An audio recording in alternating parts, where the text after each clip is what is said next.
Assalamualaikum warahmatullahi wabarakatuh.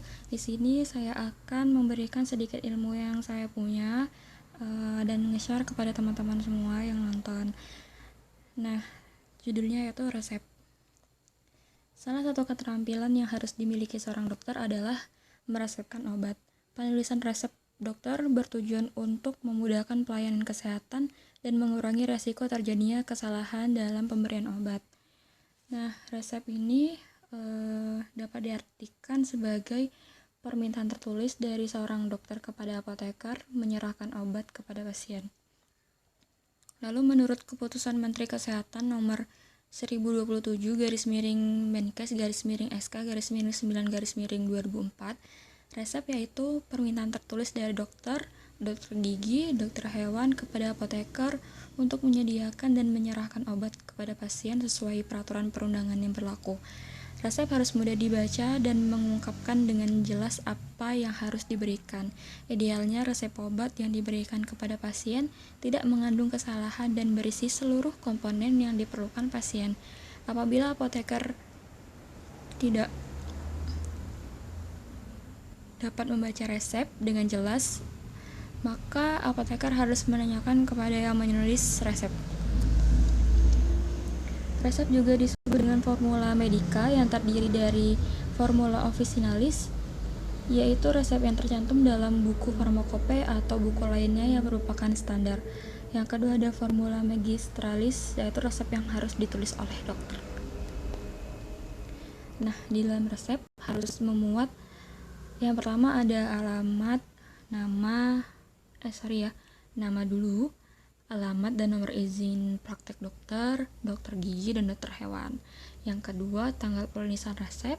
Yang ketiga, ada tanda R pada bagian kiri setiap penulisan resep, nama setiap obat atau komposisi obat.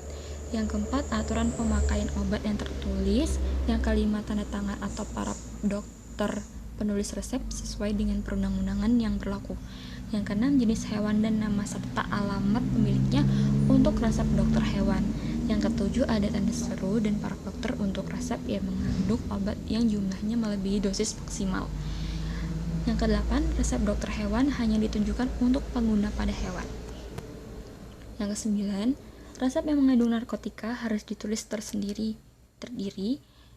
Tidak boleh ada pengulangan, ditulis nama pasien dan tidak boleh untuk dipakai sendiri.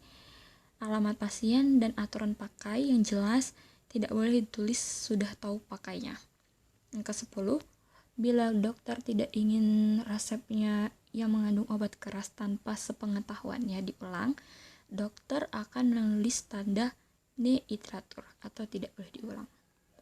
Nah, jadi resep yang tidak boleh diulang ialah resep yang mengandung obat narkotika atau obat lain yang ditetapkan oleh Menkes, Dirjen POM, harus dengan resep baru. Ini dia contoh resepnya. Contoh resep ini memuat nama, alamat, dan nomor izin praktek dokter, tanggal penulisan resep, bagian R pada tanda R pada bagian kiri setiap penulisan resep, nama setiap obat dan komposisi obat, aturan pemakaian, ada paraf dokter, dan ada yang ditujukan untuk ke siapa. Lalu untuk penderita yang memerlukan pengobatan segera, dokter dapat memberi tanda SIGTO, segera, urgent atau statim, penting, PM atau parikulum in mora, berbahaya bila ditunda. Kopi resep. Nah, kopi resep ini adalah salinan tertulis dari suatu resep yang dibuat oleh apotek. Nah, ada catatan sedikit. Kopi resep harus ditandatangani apoteker, mencantumkan nama terang dan status yang bersangkutan. Resep harus dirahasiakan dan disimpan di apotek selama 3 tahun. Apabila apoteker pengelola apotek berhalangan, penandatanganan atau paraf pada kopi resep dapat dilakukan oleh apoteker pendamping atau apoteker pengganti dengan mencantumkan nama terang dan status yang bersangkutan. Resep atau kopi resep hanya boleh diperlihatkan kepada dokter penulis resep, maksud saya, petugas kesehatan atau petugas lain yang berwenang menurut peraturan perundang-undangan yang berlaku. Apoteker, pengelola apotek, apoteker pendamping, atau pengganti diizinkan untuk menjual obat keras yang disebut daftar obat wajib apotek tanpa resep dari dokter. Lalu, dalam penulisan kopi resep, selain memuat semua keterangan yang termuat dalam resep asli, harus memuat pula nama dan alamat apotek, nama dan nomor SIK apoteker pengelola apotek, tanda tangan atau paraf apoteker pengelola apotek, tanda det atau detur untuk obat yang sudah diserahkan, atau tanda nedetur untuk obat yang belum diserahkan, nama resep dan tanggal pembuatannya. Ini dia contoh kopi resepnya. Di sini memuat nama dan alamat apoteker, nama dan nomor SIK apoteker pengelola apotek, tanda tangan atau paraf apoteker pengelola apotek, tanda nedet atau tanda det, dan nomor resep dan tanggal pembuatannya. Nah, pelayanan resep obat.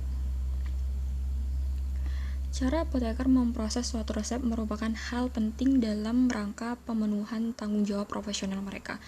Dalam pelayanan resep ini, resep yang sudah diterima apoteker harus dibaca secara lengkap dan hati-hati, sehingga tidak ada keraguan dalam resep tersebut. Apoteker harus melakukan screening resep yang meliputi persyaratan administratif, kesesuaian farmaseutis, pertimbangan klinis. Nah, adapun persyaratan administratif, persyaratan administratif. Nama, nomor surat izin praktek dan alamat dokter, tanggal penulisan resep, paraf dokter penulis resep, nama, alamat, umur, jenis kelamin, berat badan pasien, nama obat, dosis dan jumlah yang diterima, dan cara pemakaian yang jelas. Nah, adapun kesesuaian farmaseutis yaitu bentuk sediaan, dosis, stabilitas, inkompatibilitas, cara dan lama pemberian. Yaitu adapun pertimbangan klinis yaitu efek samping, alergi, interaksi, dan kesesuaian dosis. Nah, jika terdapat sesuatu yang kurang jelas atau jika tampak telah terjadi kesalahan, apoteker harus mengkonsultasikan kepada penulis resep. Hendaknya apoteker tidak mengartikan maksud dari kata yang tidak jelas atau singkatannya yang tidak ketahui. Nah, di sini ada pengolahan resep yang telah dikerjakan. Itu yang pertama, resep yang telah dibuat disimpan menurut urutan tanggal dan nomor penerimaan atau pembuatan resep. Yang kedua, resep yang mengandung narkotika harus dipisah dari resep lainnya, tandai garis merah di bawah nama obatnya. Yang ketiga, resep yang telah disimpan melebihi 3 tahun dapat dimusnahkan, dan cara pemusnahannya adalah dengan cara dibakar atau dengan cara lainnya yang memadai. Yang keempat, pemusnahan resep harus dilakukan oleh apoteker pengolah bersama dengan sekurang-kurangnya seorang petugas apotek. Yang kelima, pemusnahan resep harus dibuat berita acara pemusnahannya sesuai dengan bentuk yang telah ditentukan. Rangkap 4 dan ditandatangani oleh apoteker pengolah apotek. Kesalahan dalam resep obat, ada beberapa jenis kesalahan yang terjadi pada resep. Yang pertama, aturan pakai tidak ditulis lengkap jika tidak sesuai atau tidak ditulis sebagai aturan pakai atau bisa disebut dengan signa. Yang kedua, tidak menyebutkan nama obat yang diminta dengan jelas. Misalnya, obat ditulis dengan kode-kode tertentu, biasanya untuk obat yang dengan resep yang diulang atau kopi resep. Yang ketiga, resep tidak menyebutkan kekuatan obat yang diminta, padahal obat tersedia dalam bermacam-macam kekuatan. Yang keempat, tidak ada umur pasien, terutama untuk pasien anak. Yang kelima, tidak ada tanda tangan dokter. Yang keenam,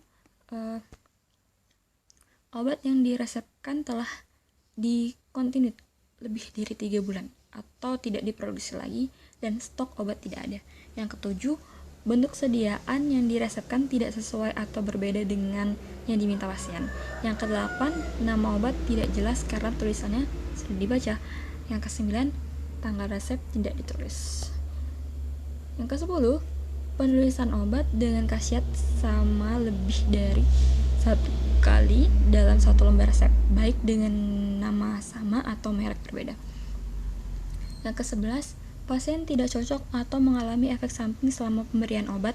Yang ke-12, tidak menyebutkan bentuk sediaan yang diminta, padahal obat tersebut tersedia dalam bermacam-macam bentuk. Sekian dari saya, semoga bermanfaat. Wassalamualaikum warahmatullahi wabarakatuh.